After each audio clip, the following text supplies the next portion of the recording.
The Apex Court has issued notices to Union Carbide Corporation Dow Chemicals. The notice is based on the centre's plea for compensation enhancement for Bhopal gas tragedy victims. Rhythm on the phone line with us. Rhythm, what exactly does this translate into?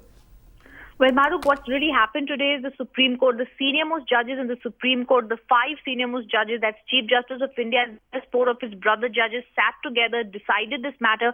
It was earlier being heard by them in the chambers, but now they've decided to hear this curative petition in open court. They have said that they will begin a day-to-day hearing on 13th of April. For now, they have issued notices to Union Carbide and Dow Chemicals on a curative petition. Remember, Maruk, they've already issued notices to them on an earlier curative petition asking for punishment, criminal punishment to be given to all the accused. This time, the notice has been issued to Union Carbide and Dow Chemicals on another matter. This time, it's asking for enhanced compensation for the Bhopal tragedy victims. As I said, the matter will now be heard, Maruk, on the 13th of April on a day-to-day basis. The Chief Justice of India very serious about this matter. Earlier, very clearly now trying to make sure that criminal negligence Stay on the phone line with us. We also have Rachna Dhingra joining us. She's been at the forefront of the fight really to get compensation for Bhopal gas tragedy victims.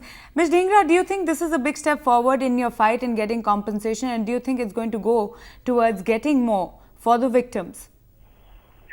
Yes, we welcome the decision that Supreme Court has decided to admit a curative petition for enhanced compensation for the Bhopal gas victims. But our major concern remains the same, that it is the same government, same Union of India giving the facts and figures who provided to the Supreme Court back in 1989, which were totally baseless and contradictory, because the number of deaths and the number of injuries that the government of India has assessed is totally not right.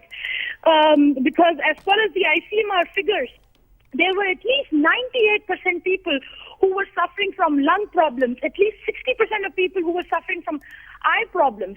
And according to Government of India, there is only 42 people out of 5,74,000 who suffered debilitating problems.